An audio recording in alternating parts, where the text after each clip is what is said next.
Hi, my name is Rick. My wife and I have attended Calvary for a number of years now. It's my privilege to speak to you. In these troubled times we face, God is speaking. He's speaking to you and He's speaking to me. I'm confident, although that the words may be different, the message is similar. For example, He may be saying, I have something I need you to know. I have something you need to learn.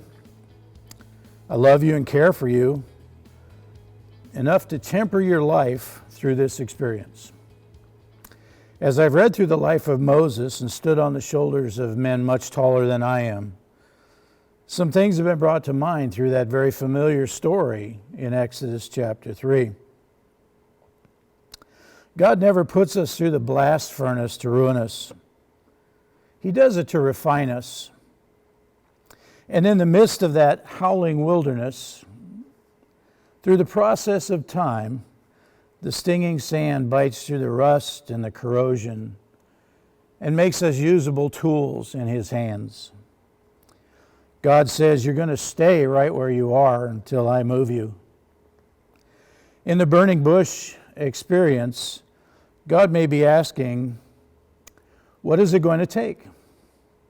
What will finally persuade you to stop in your tracks a minute, turn aside, and consider this event in your life? What's it going to take before you say, I'm going to check this out? I'm going to find out what all of this might be saying to me. It was not until Moses turned aside that God spoke. When the Lord saw that Moses had gone over to look, God called to him from within the bush, Moses, Moses. And Moses simply replied, here I am. The original Hebrew reveals that Moses spoke only one word, and I won't tell you what it is because I'm not sure I can pronounce it. But in present-day vernacular, it boils down to present. So when God called to Moses out of the bush, Moses' response was present. Believe it or not, that's all God wanted to hear. It's still true today. That's all He wants to hear from us when He speaks. We shouldn't kid ourselves. He's not impressed with us. He's checking out our humility, our sensitivity, and our availability. He's looking for someone who will slow down enough to check out a burning bush. And when He calls, all He asks for is a simple acknowledgement. Here I am, present and accounted for. When God says in verse 6, I am the God of Abraham, the God of Isaac, and the God of Jacob, He is saying in effect, I am the God of men who have failed. I am the God of ordinary men who have accomplished extraordinary things through me. Reminiscent of the TV show, now many of you may not remember this, it was called This Is Your Life. And it was a show where people from a person's past were brought back and said things to the person as clues to who they were. And I'm reminded of that show as I read through the life of Moses and his experience in the burning bush, where the voice of God says, you remember me? I'm the guy who told you to go free my people from Egypt. I am the God of your fathers. In God's calling, He has a plan. And He never expects us to carry out that plan in our own energy. He's going to pull it off. He simply wants us to be an instrument of action. After all, it's His reputation at stake, not ours. There are 4 class majors in this college of the desert. I didn't make these up. I'm not that smart, but I appreciate them and I will share them with you. The first major is a major in obscurity.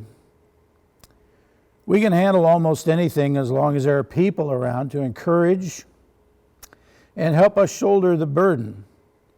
But in God's desert school, the campus is empty. There's no one in the student union but you. A textbook entitled Obscurity, and lots of time to read it.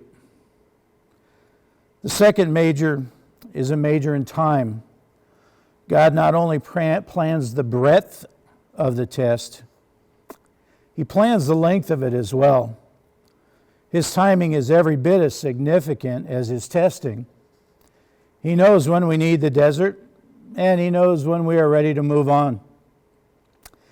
When it comes to walking with God, there is no such thing as instant maturity. He hand tools each one of us, and it always takes longer than we expect. The third major is a major in solitude. In Moses' long career as a leader, he would be questioned, attacked, accused, hated, and betrayed. Through it all, he would stand alone. He had graduated from God's school of the desert with a major in solitude. No matter the lesson during our personal burning bush experience, it is ours alone to learn. God forms a specific curriculum with each one of us in mind. The fourth major is a major in discomfort. God brought me here. It is by His will that I am in this place, and in that fact I will rest. God will keep me here in His love and give me grace as His child. God will make the trial a blessing, teaching me the lessons He intends for me to learn. And in His good time, He will bring me out again. How and when, only He knows. I guess in our individual burning bush experiences, we might say, I am here first by God's appointment, second, in His keeping, thirdly, under His training, and fourthly, for His time. My heartfelt prayer for each of us during these different and difficult and often stressful times is that we recognize that whatever is happening to us in our lives, our particular burning bush, so to speak, it is God who is attempting to get our individual attention. In response, we must stop, we must turn, and we must report for duty. Bless His name for whatever our individual burning bush is, for we know He intends it for our good and His glory.